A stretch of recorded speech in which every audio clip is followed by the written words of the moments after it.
RSS మనిషిని seat నాకే వస్తుంది. నాకు ఆర్ఎస్ఎస్ అండ ఉంది, సీటు నన్నే వరుస్తుంది. నాకు సంఘతో సంబంధాలున్నాయి, సీటు నాకే కేటాయిస్తారు. నేను ఎన్నో ఏళ్ల నుంచి పార్టీని నమ్ముకొని పనిచేస్తున్నా. ఆ స్థానం నాదే. ఎవరెన్ని చెప్పినా జూబ్లీహిల్స్ నా అడ్డా. మళ్ళీ అధిష్టాన పెద్దలు నన్నే ఆశీర్వదిస్తారు. ఇది ఇంతకాలం బీజేపీ జూబ్లీహిల్స్ టికెట్ ఆశావహులు వ్యక్తం చేస్తూ వచ్చిన ధీమా. అయితే నామినేషన్ల ప్రక్రియకు టైం సమీపిస్తుండటంతో బీజేపీ ఆశావహుల్లో ఆందోళన మొదలైందట. జూబ్లీహిల్స్ ఉప ఎన్నికకు సర్వం సిద్ధమైంది. ప్రధాన పార్టీలన్నీ సమరానికి కాళ్లు దువ్వుతున్నాయి. ఇక ఇప్పటికే బీఆర్ఎస్ అభ్యర్థిని ప్రకటించి కల్వకుంట్ల సెంటిమెంట్ కాకుండా మాగంటి సెంటిమెంట్ తో నెగ్గాలనే ప్లానింగ్ లో ఉంది. ఇక కాంగ్రెస్ పార్టీ సైతం అభ్యర్థిని ప్రకటించింది. అభ్యర్థి ప్రకటనపై ఉత్కంఠ కొనసాగినప్పటికీ నవీన్ యాదవ్ కే జూబ్లీహిల్స్ టికెట్ కన్ఫర్మ్ చేసి ఉత్కంఠకు కాంగ్రెస్ అధిష్టానం తెరదించింది. అంతేకాదు తెలంగాణ ప్రజలకు ఇచ్చిన హామీలలో నెరవేర్చిన హామీలను నెరవేర్చబోయే హామీలతో పాటు గత బీఆర్ఎస్ అవినీతి ప్రజల్లోకి తీసుకెళ్లేందుకు క్యాడర్ను సిద్ధం చేసే పనిలో కాంగ్రెస్ ఉంది.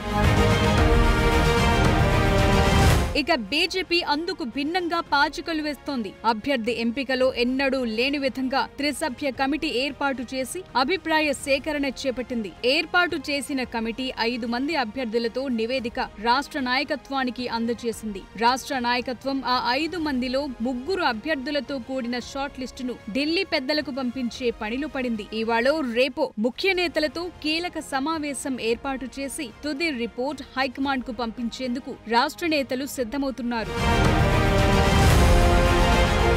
రాష్ట్ర నాయకత్వం ఢిల్లీ హైకమాండ్ కు పంపించే 3 పేర్ల షార్ట్ లిస్టులో ఎవరి పేర్లుంటాయనే ఆందోళనలు ఆశావహులున్నట్టు తెలుస్తోంది. త్రిసభ్య కమిటీ ఇచ్చిన నివేదికలో 2 మినహాయిస్తే మిగతా 3 మహిళలే పోటీ పడుతున్నారు. ఎవరికి వారు తమకి సీటు దక్కుతుందనే ధీమా వ్యక్తం చేస్తున్నారు. దీంతో ఢిల్లీ పెద్దలు ఎవరి పేరు ప్రకటిస్తారు, ఎవరి వైపుకు మొగ్గు చూపుతారు? సంఘ్ అండదండలున్నవారికా, సంఘ్తో సంబంధాలున్నవారికా, పార్టీని నమ్ముకుని ఉన్నవారికా, ఎవరెన్ని చెప్పి జూబ్లీహిల్స్ తన అడ్డా అంటోన్న వారికా, హైకమాండ్ ఎవరి వైపు మొగ్గు చూపుతుందన్న టెన్షన్ అందరిలో కనిపిస్తోంది. అయితే ఈ ఉప ఎన్నికలు అభ్యర్థి ఎంపికపై అవలంబించిన త్రిసభ్య కమిటీ విధానాన్ని గత ఉప ఎన్నికల్లో కావచ్చు, అసెంబ్లీ ఎన్నికల్లో కావచ్చు ఎందుకు అమలు చేయలేదు, ఇప్పుడెందుకు ఈ పద్ధతిని తీసుకొచ్చారనే చర్చ ఆ పార్టీలోనే కాదు సర్వత్రా జరుగుతోంది. గత ఎన్నికల్లో టికెట్లు అమ్ముకున్నారనే ప్రచారం కమలం పార్టీపై జోరుగా సాగింది. ప్రస్తుతం జరుగుతోన్న జూబ్లీహిల్స్ ఉప ఎన్నికల్లో అదే తంతు ఏవైనా జరుగుతోందా, లేక గత ఎన్నికల్లో అవకాశం ఇచ్చిన లంకల దీపక్ రెడ్డికి చెక్ పెట్టే ఈ త్రిసభ్య కమిటీని నియమించారా? లంకల దీపక్ రెడ్డి కిషన్ రెడ్డికి సన్నిహితుడు కావచ్చు, కానీ ప్రస్తుతం ఉన్న బీజేపీ రాష్ట్ర అధ్యక్షుడు రామచంద్రరావుకు కాదు. అందులో భాగంగానే మహిళలను తెర మీదకు తీసుకొచ్చారా, లేక ఈ తతంగాన్ని కావాలనే సృష్టించి కీలక నేతలు లబ్ధి ఏమైనా పొందాలని చూస్తున్నారా అన్న చర్చ కాషాయ శ్రేణుల్లోనే జరుగుతోంది. సో జూబ్లీహిల్స్ టికెట్ ఎవరికిస్తారు, ఏ ప్రాతిపదికనిస్తారు? గత ఎన్నికల్లో పోటీ చేసిన వారికే మళ్లీ అవకాశం ఇస్తారా, లేక ఉప ఎన్నిక కాబట్టి ప్రయోగాత్మకంగా మహిళలకు అవకాశం ఇస్తారా? మహిళకు ఇస్తే గత ఓటింగ్ శాతం కంటే అధికంగా ఏవైనా సాధించగలమా అనే ఈక్వేషన్స్ ఏమైనా చూస్తారా, లేదంటే బీఆర్ఎస్ కు లబ్ధి చేకూర్చే విధంగా ఇంటర్నల్ గా ఏవైనా ఒప్పందాలు జరుగుతున్నాయా అనే అనేక సందేహాలు పొలిటికల్ సర్కిల్లో వ్యక్తమవుతున్నాయి. ఏవైనా 2-3 రోజుల్లో అభ్యర్థి ఎంపికపై ఓ క్లారిటీ వచ్చే అవకాశం ఉంది. దీంతో ఆశావహుల్లో తీవ్ర ఉత్కంఠ నెలకొంది. ఇప్పటికీ ఆశావహులు టికెట్ కోసం రాష్ట్ర నాయకత్వాన్నే కాదు ఢిల్లీ హైకమాండ్ ను సైతం ప్రసన్నం చేసుకునే పనిలో బిజీగా గడుపుతున్నట్టుగా తెలుస్తోంది. అధిష్టానం ప్రసన్నం లభిస్తుందో లేదో కానీ జూబ్లీహిల్స్ ఉప ఎన్నికల్లో పోటీ చేసేందుకు బీజేపీ నుంచి జూటూరి కీర్తిరెడ్డి, వీరపనేని పద్మ, ఆకుల విజయ, లంకల దీపక్ రెడ్డి, అట్లూరి రామకృష్ణ పేర్లను త్రిసభ్య కమిటీ ఫైనల్ చేయటంతో బీజేపీలో రచ్చ రాజేసినట్టయింది. దీంతో గత ఎన్నికల్లో పోటీ చేసిన లంక దీపక్ రెడ్డి ఇప్పటికే టికెట్ తనకేనని సోషల్ మీడియాలో జోరుగా ప్రచారం చేయించుకుంటున్నారు. దీపక్ రెడ్డి ప్రచారంపై ఆశావహులంతా గుర్రుగా ఉన్నారు.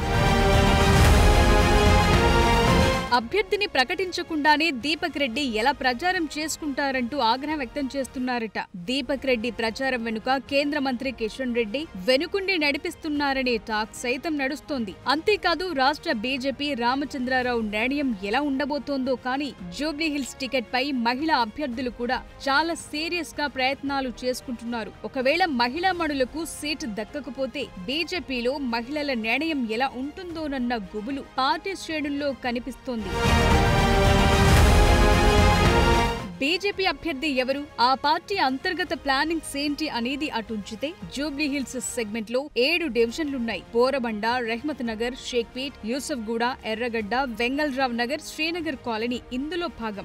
జూబ్లీహిల్స్ సెగ్మెంట్ లో 407 పోలింగ్ స్టేషన్లు, ప్రస్తుతం 3,98,982 ఓటర్లున్నారు. ఈ సంఖ్య తుది జాబితా వరకు 4 లక్షలు చేరే అవకాశం ఉందని తెలుస్తోంది. అయితే ఇందులో దాదాపు 1.3 లక్షల వరకు ముస్లింల ఓట్లు ఉండటం కీలకంగా మారింది. గెలుపోటములు నిర్ణయించేది ముస్లింలే కావటంతో బీజేపీ ఎలా గట్టెక్కుతుందన్నది ప్రశ్నార్థకంగా మారింది. కానీ హిందుత్వ పార్టీగా ముద్రపడిన బీజేపీ ఈ ఎన్నికల్లో గెలిచి తమ సత్తా ఏంటో చూపిస్తామని చెప్తోంది. అధికార ప్రతిపక్ష పార్టీలను కొట్టాలంటే బీజేపీ అభ్యర్థితో పాటు వ్యూహాలు కూడా కీలకం అవనున్నాయి. బీఆర్ఎస్ మహిళా నేతకు అవకాశం ఇచ్చినట్లే బీజేపీ కూడా మహిళకే ఇస్తుందా? గత ఎన్నికల్లో అవకాశం ఇచ్చిన లంకల దీపక్ రెడ్డికే మళ్లీ అవకాశం ఇస్తుందా, లేక ఇంకెవరికైనా కేటాయిస్తుందా అన్న సస్పెన్స్ కొనసాగుతోంది.